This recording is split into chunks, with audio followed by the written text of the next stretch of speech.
The broadcast is now starting. All attendees are in listen-only mode. Good morning, everybody, and welcome to the Tower Coverage Basics webinar. So today we'll be going over the basic setup and the features of tower coverage. Make sure if you have any questions, comments, feature requests, anything like that, you type those into our questions panel. We do have Dennis Burgess and Jim Patient that'll be answering questions throughout the webinar.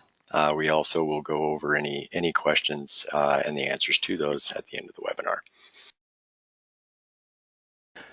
So the first thing that we're going to address is what is TowerCoverage.com. What TowerCoverage.com is a RF propagation website. It allows you to create coverage maps of your network, so that way you can see accurate projections of your network. It also allows you for accurate filing of your FCC Form 477, and allows you to collect data using website integration from customer service requests, and actually gives you accurate links to be able to see if you can get service to potential customers without actually having to roll out trucks, without spending money on actually sending your employees out and to service calls that aren't possible to begin with. TowerCoverage.com is a very powerful tool that allows for your business to work in more of an automated fashion, and allows you to be able to collect data even when you're not in the office. So where we're going to start is whenever you come to TowerCoverage.com, first thing you're going to want to do is, if you have not done so already, would be to register an account. Excuse me. Whenever you create an account, we automatically give you a free trial, so that way you can actually set up your account before you actually even pay for anything. Once you've done so, you log into your account and you go to your dashboard. The first thing you're going to want to do, most of the information in your account is going to be already set from your registration form, but anytime that you want to change any of it in your account settings, you can actually change any of it at any time. Your company profile, if you have public maps viewable on our public map, the PIN, the information that is given when a potential customer clicks on the PIN for your coverage area, the data that's in your company profile is what's going to be displayed there. Your users, whenever you're creating users, you can create 3 different types of users. You can create up to 3 admins on your account. We do want to remind you that if you create an admin, that admin will have all the privileges of your account that you have. So, and you cannot change that. If you want to remove an admin, you do have to call us to let us know that that you want to remove an admin. Otherwise, you can create an input user and read-only users. Input users can actually create maps. They can do path analysis. They can modify your coverages. They cannot delete anything, but they can add and modify. So you want to be careful that if you don't want people changing your public maps and stuff, you do not set them anything but a read-only. Read-only accounts, they are only able to view maps. They cannot do path analysis. They cannot edit any of your coverages and things like that. You can also set the user start page for any of your users. So if you want to create like a sales login and set it to where they go directly to your public map for testing purposes, to do path analysis and stuff like that, whenever they're or even input end user data. You can set them to where as soon as they log into the account, it automatically sends them to the map that you want them submitting information to. So a nice handy little feature. The next thing is you're able to upload your logos. The logo that you upload in here, if you do create a point-to-point link and you wish to print the link, when you print that link, on the top of that link will display your logo, is what that is for. Your land cover settings, these settings are very crucial to your tower coverage account. You want to make sure that you set these first, because any of these settings that if you change them after you create your coverages, then you'll have to go through and reprocess all of your coverages so that way the settings will take effect on the coverage. You'll see in here that we do have some baseline, very base settings. You want to make sure that they're accurate for your area. For example, if you go, in the middle of the country, in the middle of the continental United States, like average tree height 15, 25 meters, 60, 70 feet, stuff like that. The height is in meters though, so you will need to convert it. But if you go to a redwood forest, it's going to be much taller for the average height of different types of trees and land cover. So you want to make sure you adjust them accordingly. The density percentage is a 0 to 10,000%. Most people, especially like in our area, we're in central Missouri. So basically in our area, most WISPs run around the 400 range, plus or minus a little bit, depending on how conservative they want to be with it. But I'm sorry, can you guys hear me? I seen somebody saying that we can't hear. Okay, never mind. I'm sorry, it was answered. So basically, you want to set these according to your area. Some of the key ones here are the urban buildup. For the satellite imagery, we have no way of knowing the height of every single building or structure. So when the satellite actually looks at the clutter data, it assigns anything that's urban or looks like a building. It assigns it urban buildup low or urban buildup high. When you create a coverage, you can actually view, and I will show you that whenever we get to that point, you can actually view what any given area is assigned. That's what all the colors are for as well. When you view the data on your map, you can see what is assigned what. Now, by default, the height of the urban buildup low is 10 meters and the urban buildup high is 30 meters. If you're in an area where your buildings, your highest buildings are not 30 meters high, you will want to adjust it because it will affect path analysis. It'll affect the propagation of your coverage. So you want to make sure that this is very crucial that you adjust these settings according to your area. The next thing that we're going to take a look at is the EUS settings. In your EUS settings, so this is where you will set the contents and what your customers see whenever you use the website integration. You will set the text that they actually view. In the EUS iframe text over here, this is literally if you want to change like the language. The requirements of the field is still the same. And in your account, it will still show as the same. But for example, if you want to change the language, how the form displays, here's where you would do that. So you would just take whatever the left-hand label says and change it to whatever you want it to say.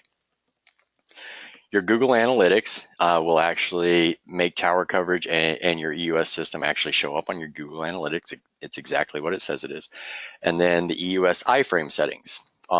Whenever a customer or potential customer fills out your form, there's different steps. So what they will see is determined by what you set this to. You have the option of once they submit it, it can display your coverage zoomed in on their pin location with a thanks message, and the thanks message is of your choice. We have a default one in there, but you can change it. Keep in mind it can't have any special characters and it cannot have any return characters. You also have the option of just displaying the thanks message, or you can actually redirect your customer to a different site or different page within your website, whichever you choose. The movable pin text, when a customer fills out the form, after it geocodes their address, it will actually display a map, put the pin on the map where it believes their location to be based on address. But as we all know, addresses are not exactly accurate as GPS coordinates. So what we do is we display a map, we give them a pin, and then we allow you to give them a message to ask them to move the pin. Just the same thing on the iframe text. If you want to type it in a different language, this is where you would do it. You can also set your default settings, so that way whenever the form pops up on your website, the country and the state, or you can even turn it to province. So that way it goes to default of like kind of narrows down the form and gives much less for them to fill out. The APIs is very the right part of this is very similar to what we were just going over. If you would like to customize the form, the EUS iframe is not customizable. You cannot change the colors, the background, the what's required, what is not, and so on. You can't change these things. But if you would like to be able to, we do have APIs available. The EUS submission API is one of the ones that you would use for that. There are many other APIs available as well. And if you want to see more detail about those, you can go to our wiki and under the APIs, or you can just go to wiki.towercoverage.com/API overview HTML. And here you can actually see all the different APIs, the type of API, the EUS submission. You can actually test the process, and there's also code examples for you as well. On the left side of the API menu is the actual setup for entering your data into your billing system. So when a customer sends a request or a potential customer sends a request, what it does is it submits that to Tower Coverage. And then if you actually have your information filled in here, depending on what billing system you have, we have several billing systems that integrate very well. They have third-party integration. We have PowerCode, VIS, BillMax, Azotel, Sonar. There's several that do it very well, and there could be some that actually do it that we don't even know about. We allow anybody who wants to utilize that to do so. Using the EUS billing system API does not consume API calls from your account, the same as the iframe. If you would like to integrate with your billing system, you can do so without having to worry about any of the API calls. If you use the iframe, same thing there. The only time you're going to consume API calls would be actually using one of our APIs. You can also test the process if you believe you're having issues or you're not getting submissions. You can submit them using our test process. And then this will allow you to see if Tower Coverage is successfully sending to your billing system, so that way you can determine whether it's your billing system or if something in Tower Coverage in your settings is not allowing it to go through. Here is also on this page is the purchase of calls and the API, the bulk upload for your end user submissions. You do have to be a tier 5 or above to be able to use the bulk upload. But once you are up to that tier and you want to take all of your customer data or all of your previous submissions that you've been collecting in a filing cabinet over the last couple of years, and you want to put this data into Tower Coverage and find out if you happen to miss any of those customers, or you can compare their location off of your current coverage map and possibly see that some of those people that you couldn't get service before, you can now, so you know which ones to call back.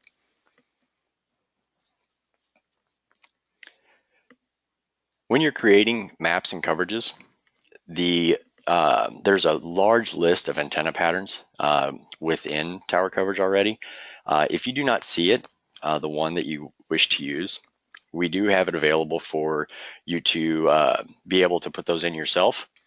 All you have to do is come here, and if you have the radio mobile compatible.ant file, you can just upload it here, or at the top here, there's a download. You can actually download a spreadsheet that allows you to generate the proper formatted file. The other option is to get a hold of the manufacturer of the antenna that you wish to create and ask them for it. Keep in mind, it does need to be the radio mobile compatible.ant file. Otherwise, Tower Coverage does error checking. There are many other systems that don't error check. We do. We make sure that the antenna file is valid. If you would like to see more about what makes it valid, there is detailed documentation on the wiki as well that describes exactly what it needs to be, which rows need to match up, how many rows it needs to be, in the format of it.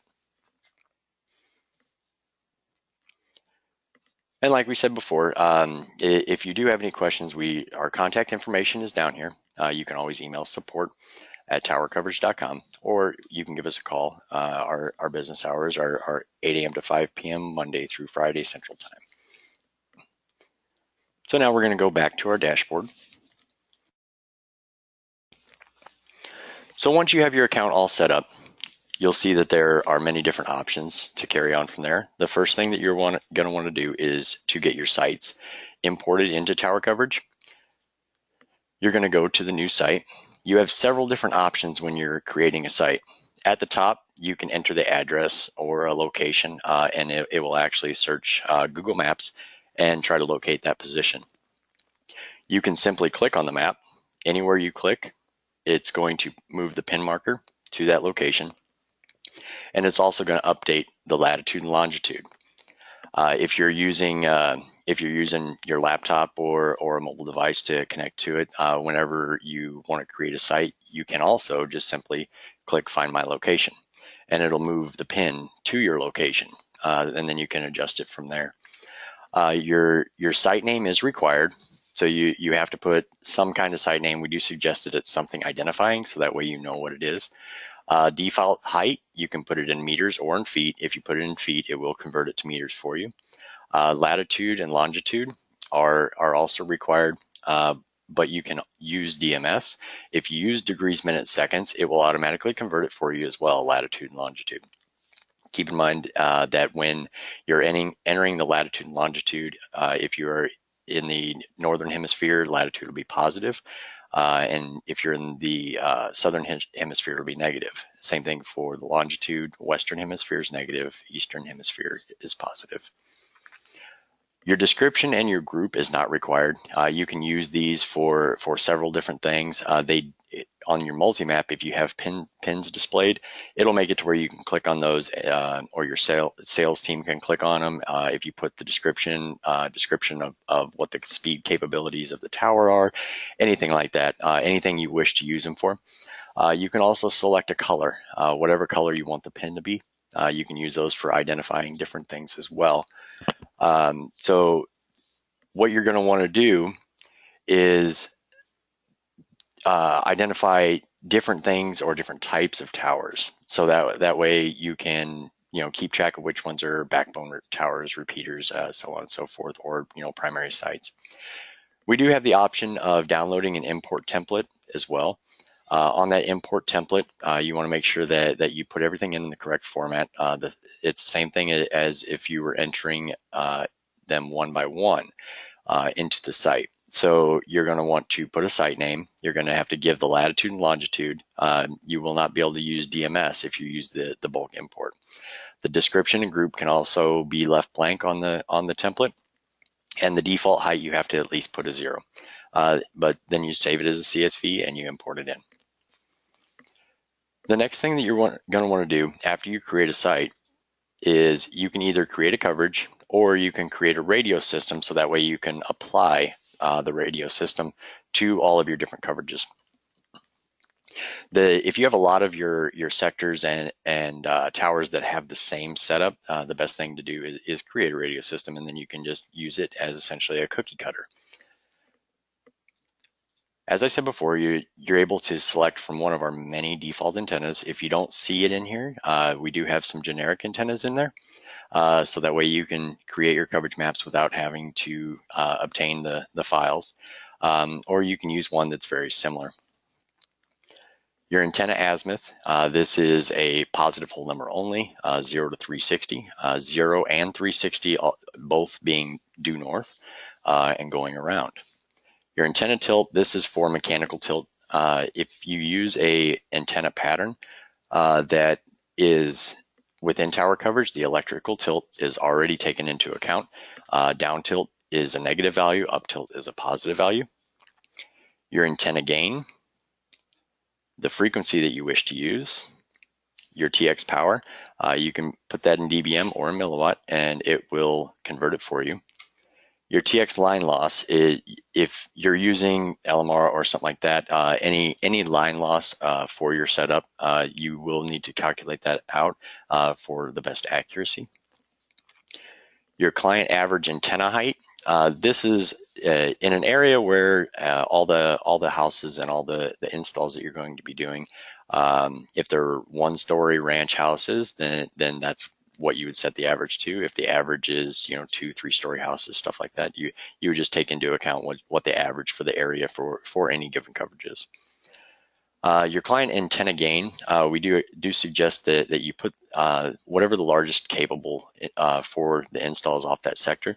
That way you know what the possible coverage is. So that way, if you do a path analysis and your signal shows that your the possible signals like a neg 40 or something like that, you know that you have the capability of connecting, but you can use a smaller antenna. Same thing on your line loss here is the same for the TX as well. Your RX threshold, this is what we suggest putting here is the minimum signal required to obtain an install.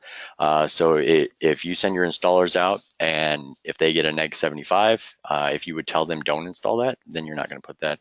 If neg 72 is where you would install, then that's what you would want to put here. Required reliability percentage. The higher you set this, the more loss is going to be added to your coverage. The lower, the less loss is going to be added. So this is where you can actually set essentially a fudge factor for the coverage. When you're testing different locations, if you notice that tower coverage is projecting that the signal is a lot stronger than what you're seeing in real world, and in the path analysis, it shows that there's none of the terrain data, or excuse me, clutter data is actually causing or in the line of it, then you can adjust your required reliability. You can turn that up so that way more loss is added, so that way your signal projections are closer to reality. You have two colors here. We don't really suggest that you change them. You can if you wish, but anytime you add your coverages back into a MultiMap, they are going to default to light green and dark green for the strong and weak signal colors. But if you wish to change them, you're more than welcome to.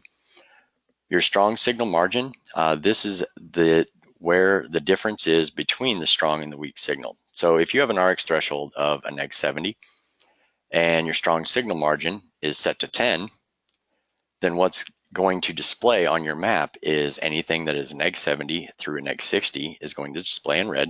Anything that is a neg 60 or greater is going to display in green. As you change this, you'll see that it adjusts for you, so you can kind of see where the break-in difference is. Your opacity is how thick the color of the coverage is. The higher you set this, the harder it's going to be to see the roads and the images and stuff on the map underneath the coverage. Most people leave it at default. Some turn it down a little bit. It all basically depends on your eyesight. Depends on how well you want to be able to see the roads and stuff underneath the coverage map. Your maximum range, generally you're not going to do many installs past like the 20-kilometer range. You can turn it up, turn it down. The frequency usage feature will also be affected by this. So depending on how far you set it will determine how far the cone actually shows out. Rendering quality, when you're trying to tweak your coverage, you can render them in low resolution first, so that way they process quicker. Once you've got everything set and it looks good, you've tested it, and your coverage map is accurate, you can go in and reprocess it on high or very high resolution to get the crisper, cleaner maps. Use land cover, yes or no. This basically is asking whether you want to take the trees and the buildings and stuff into consideration or not. Most of the time we would suggest that you do. Otherwise, your accuracy is not going to be as high. Use 2-rays. That is whether your coverage is using multipath or not. And create viewshed.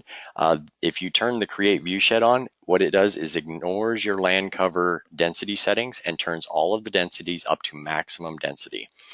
So if you're trying to create a coverage map where no path analysis or end user submission comes back as a good link unless it is believed to be 100% clear line of sight, then you could turn that on and make it to where nothing is going to return as a good link unless it's completely clear line of sight. And then finally, you'll give it a name and create your new radio system. You can identify it using the name so that way you know which one it is. After you create your radio system, then you're going to need to create a coverage. When you're creating the coverage, here's where your radio system will appear. If you select a radio system, it's going to populate all of the values of the coverage from the radio system that you create. So if I just use a generic Omni setup, you'll see that all of the hazards went away. On this left-hand panel, you'll see that there's red. Red means that the coverage cannot even be created. There's an error that won't allow it to be created. If you see one of the orange ones, it just means that the value of that field is outside the parameters that we would expect to see in general. If you don't have to change them, it will create with those parameters. It's just kind of a heads up to let you know that it's like outside of the range of what would be expected. You're going to give it a coverage name. We do suggest that you give it an identifying name. So if we were to be putting up a sector on Tower A, and it's a 120-degree sector, and it's facing north, and you could even go a little bit further and label what it is. This way you can pick them out easily whenever if you want to compare a location off of a specific sector, it allows you to be able to identify what sector is what. Or you can literally just create a spreadsheet and give them numbers and assign those in your tower coverage count, whatever works for your company. This one is an Omni though, so we will just put Omni in here. You select a tower site ID, and it'll pre-fill whatever the antenna height, whatever the default height of that site is, it's going to pre-fill it. You can adjust that if you wish. You can, if your antennas aren't at the top, then you can adjust it to where it is actually where your antennas are installed at. Now, since we used a radio system, we don't actually have to go any further from this point, but we will go ahead. If you're not using a radio system, you will need to continue on, and all the fields here are essentially the same thing as when you're creating a radio system.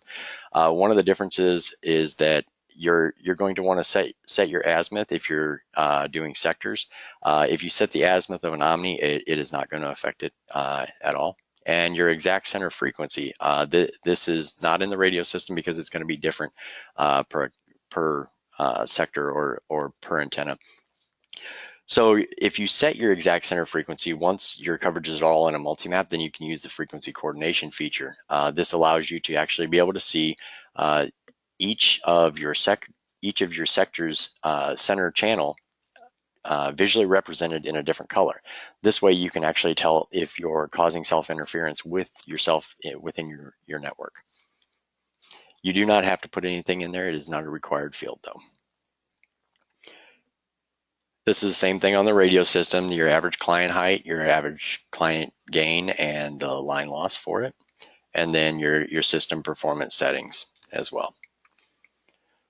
Once you create a coverage, it's going to take you back and it's going to show you that it's processing in your recent changes. It is active, so you don't have to sit there and keep refreshing. When it is complete, it's going to show you that it is complete. Next thing, once you create all your coverages and you have everything into your tower coverage count, you're going to want to put them into a multi-map. So when you create a new multi-map, you'll want to give the map a name, decide whether you want to display the pins. The pins, if you use the EUS iframe, even if the pins are turned on in your account on your map, they will not display on your website. So you don't have to worry about people knowing where your tower locations are. It's literally just for an account based pin. So that way you can see where the actual tower locations are. The EUS data collection form, this checkbox tells tower coverage whether the iframe for this map is going to direct to a EUS data form, or if it's going to display the actual smart map on your website. So if you create two maps that have all these same coverages in them, one of them having this check box on, one of them having it off, you can take the iframe from each map, put both iframes on your account if you wish, and you can actually display the EUS form, and you can also display your map. The nice thing about this is that anytime you update your Tower Coverage account, it's going to update your website as well. You don't have to keep changing your website just because you added something to your Tower Coverage account. The make the map publicly viewable is whether to display your map on our public map or not. The nice thing about displaying it is that if you have your map on our public map, we have a find a provider link on Tower Coverage to where if a customer stumbles across Tower Coverage when they're looking for internet service, rather than because they didn't find your site, if they fill out our form and submit it, then if they are within range of your public map, then we're going to send you their contact information and the link results to that customer from your coverage map. Next thing you're going to do is decide which coverages are in your map. You can check them all and just hit add selected, and it'll move them over to the other side. If you didn't want some of them, you just click the X and it'll take them back to the other side.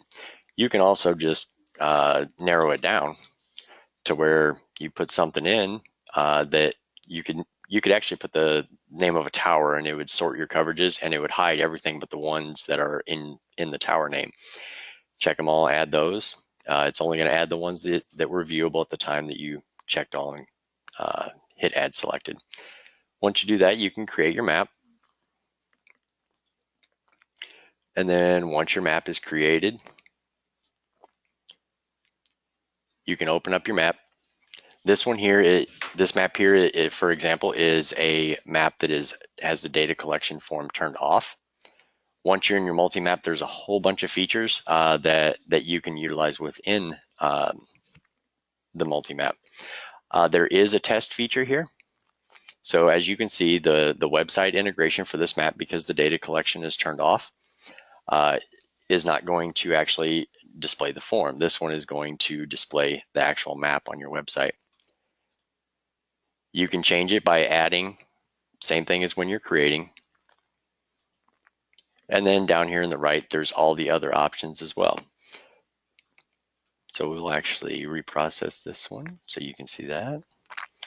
And we turn the data collection form on. A multi-map doesn't take hardly any time at all to process because it's just collecting all of the coverages. If you're processing on high resolution, a coverage on average usually takes about 20 to 35 seconds, somewhere in there. But the multi-map is much, much quicker. But as you can see now, our data collection form is on. So now when we click the test, we actually get the form. So whenever your customers fill out this form, what it's going to do is submit that customer's location to TowerCoverage.com. That is also the same thing as if you were in the account and you looked for that customer. You could either click on the map and drop the green pin. You can add their address or GPS coordinates in the bottom left, and then you can just click Path Analysis.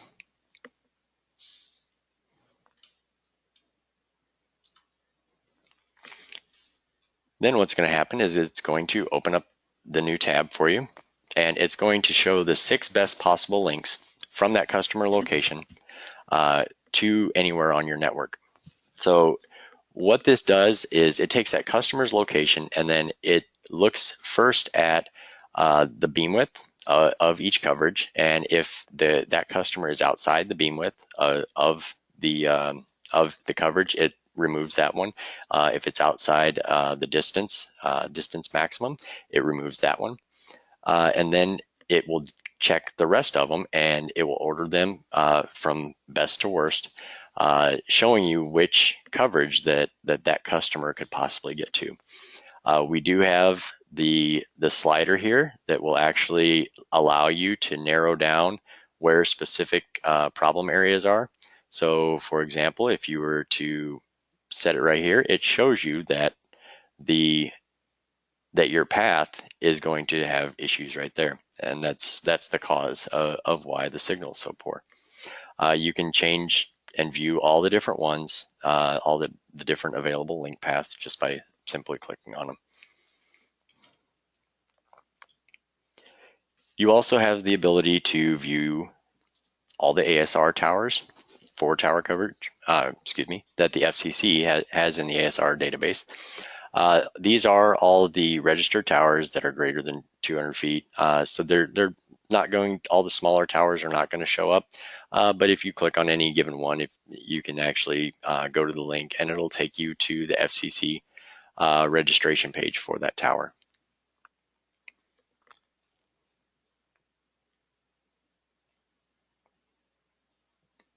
If the FCC site loads.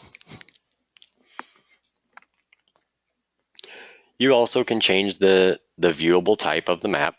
There's several different ways to view it. You can, currently it's on road map. You can go to satellite view. You can use terrain view. You can do a hybrid, or you can just go dark so that way it's easier for you to see your coverage area, whichever you want. Your frequency usage, this is where it displays all of your different frequencies that you are using. Allows you to be able to see if you're self-interfering with yourself. Link groups, we will get to those. If you create point-to-point links of your backbone or your customers, you can create different types of link groups, change the color, and be able to view those on your map. And you can also do KML overlays. We have some test stuff in there. There are other, if you put a KML overlay into your account, that can be found in your overlay management.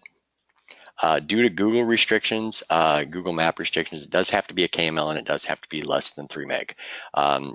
We used to be able to do KMZs, but due to changes on their system, we're no longer allowed to do so.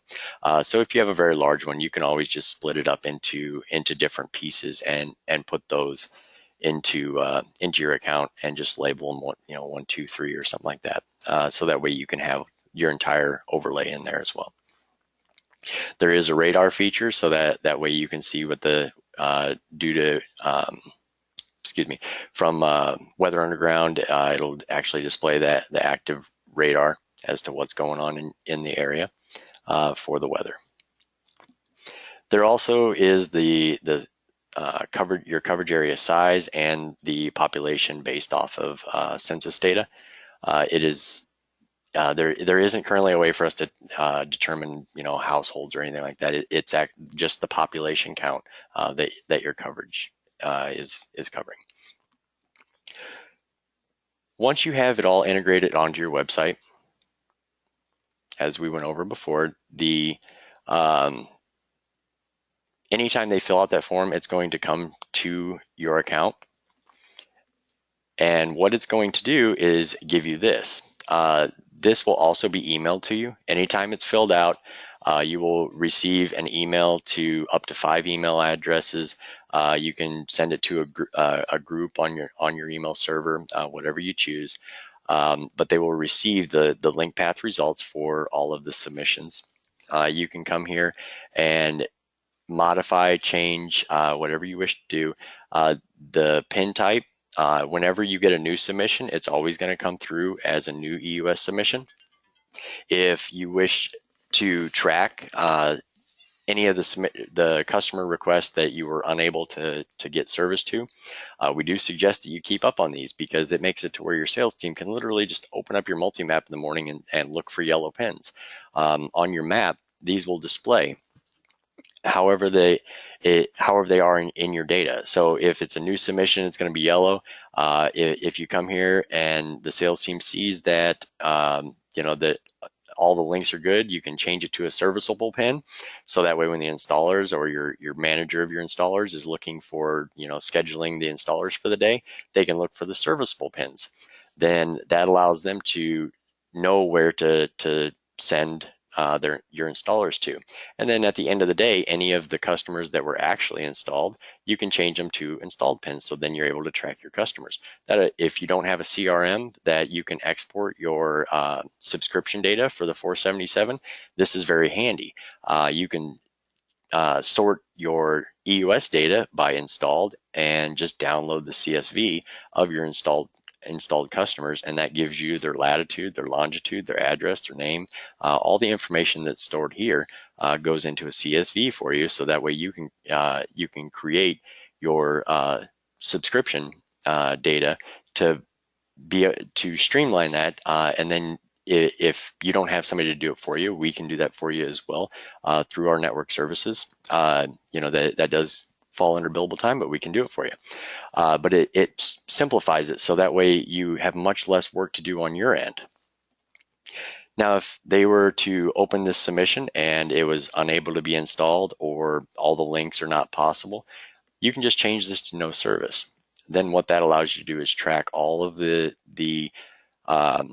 service requests that you've ever gotten, and whenever your sales calls are low or you're not getting as many service requests as you would like to, you can simply just go to your MultiMap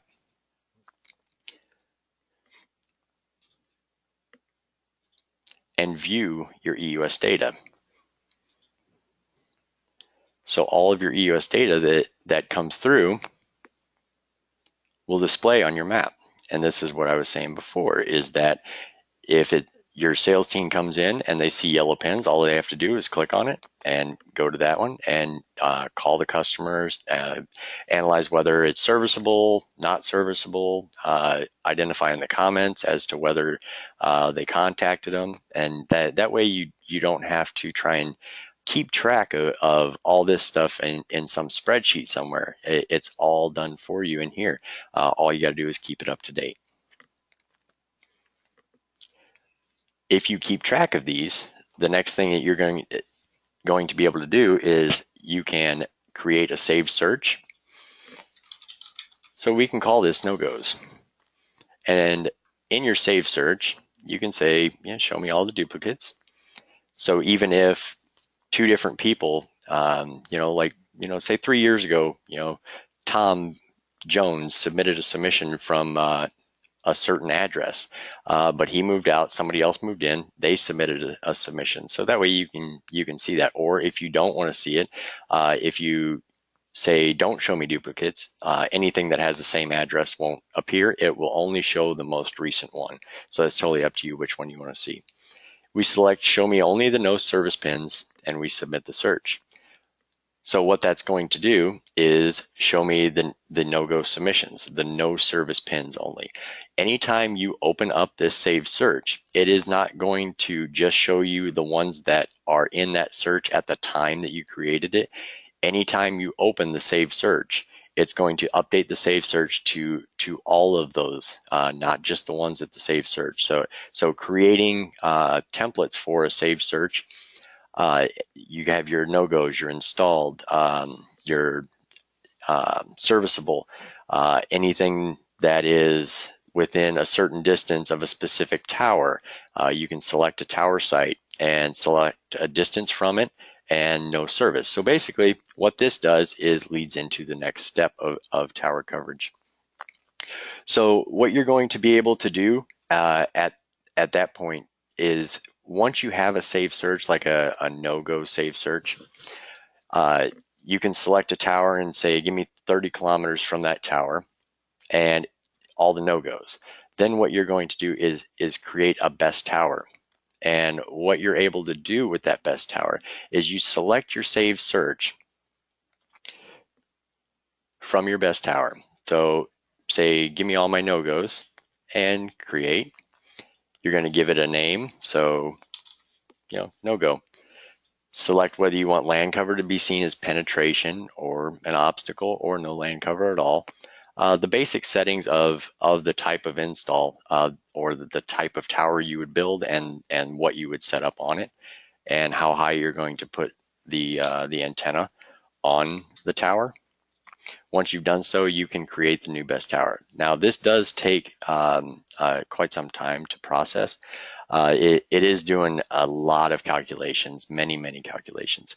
So whenever you create this, it could take a couple hours for it to process, but when it's done, it's going to display a heat map for you that will actually allow you to see where the best location to put up a tower would be.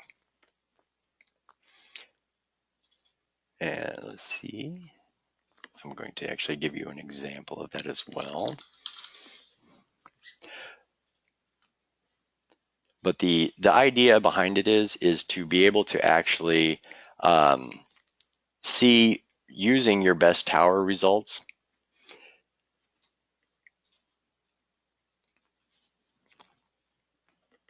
Sorry, taking a second. So it's going to generate a heat map.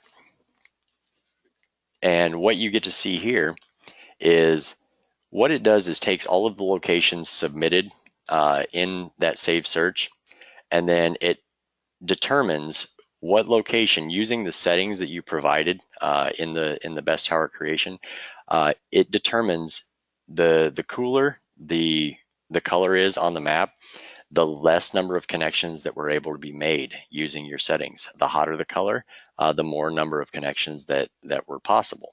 So you can do a couple different things at this point. You can either just click the map in the hottest area, and it'll actually give you the latitude, the longitude, the address of that pin location. Or you can find one of the FCC already registered towers that are within one of the hot zones. Click your registration, find out who owns the tower, and go and get some equipment put up there. And then you go back to your saved search, and once that is installed, you give them a call and say, hey, we're possibly able to get you service now. So it's a very handy tool to allow you to be able to see or catch all of those customers and clients that you were unable to get before.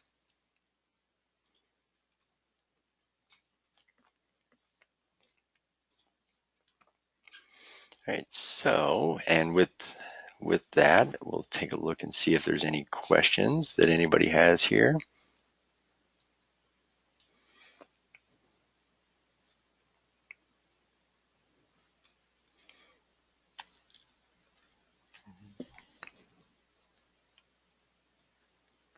Doesn't look like we have any questions yet. And feel free to send any questions or comments that you have. I'll wait to give it a couple more minutes here to see if anybody has any questions. As of right now, we don't have any.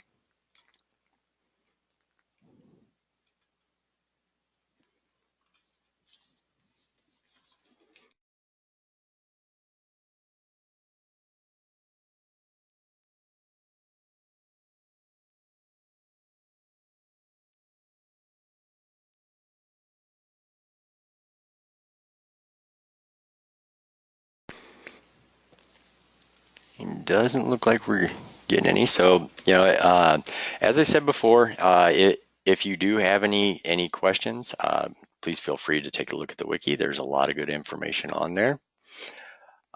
We also, you can send in your questions to support@TowerCoverage.com, or you can give us a call. We do have a US and a Canada number available for you to call. We're here for taking support calls, 8 a.m. to 5 p.m. Central Time. So feel free if you have questions, comments, concerns, if you need help, if you want us to take a look at your coverage, it doesn't quite look right, you want us to take a look at it, we are more than happy to do so. We're here to make it work for you. If you need help with your Form 477, we're Tower Coverage is powered by Link Technologies. Give us a call, talk to our sales team. They can set up an account for the billable time with you for us to actually complete it for you.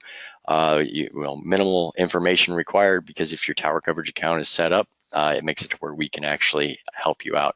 If you would like to just order your census blocks and your subscription data, you can do so through our automated process. If you want us to do it for you, give us a call and we'll just pull them off there for you, and send you an invoice and get it taken care of for you. Take all the pain out of your hands. But with that, if there are no questions, we will go ahead and conclude this month's webinar. If you missed out on part of it, this was being recorded. We will have that uploaded to the wiki before long, here within the next hour or so. And you can also view previously recorded ones, and there's also a step-by-step on YouTube as well. If you just search for TowerCoverage.com, you can view that one as well. Thank you for attending, and if you wish to attend the next one, make sure you register. The link is on the news feed and on TowerCoverage.com.